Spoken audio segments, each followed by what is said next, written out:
প্রাত্যহিক জীবনে যখন আপনার আত্মনিয়ন্ত্রণ কমে যাবে এবং ক্রমাগত ভুলের পরিমাণ বৃদ্ধি পেতে থাকবে, তখন বুঝতে হবে আপনার মধ্যে এডিএইচডি আছে।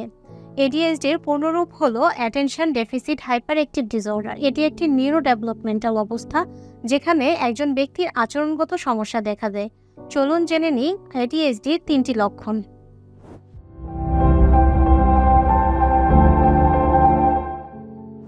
এডিএইচডির একটি গুরুত্বপূর্ণ লক্ষণ হচ্ছে অমনোযোগিতা। এক্ষেত্রে ব্যক্তি সহজেই মনোযোগ দিতে পারে না, ভুলে যাওয়ার প্রবণতা থাকে, সহজেই নার্ভাস হয়ে যায় এবং দায়িত্ব নিয়ে কাজ করতে পারে না।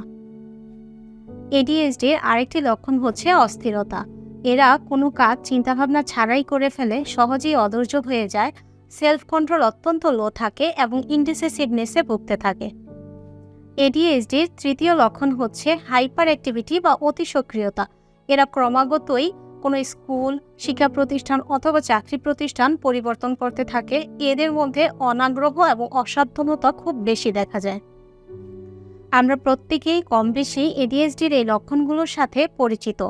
তবে এই লক্ষণগুলো যদি আমাদের প্রাত্যহিক জীবনে বাধাগ্রস্ত করে এবং এই লক্ষণগুলো যদি আমাদের সাথে দীর্ঘদিন যাবৎ থাকে, তাহলে সেই ব্যক্তিটির জন্য একজন মেন্টাল হেলথ প্রফেশনালের সাহায্য নেওয়াটা অত্যাবশ্যক।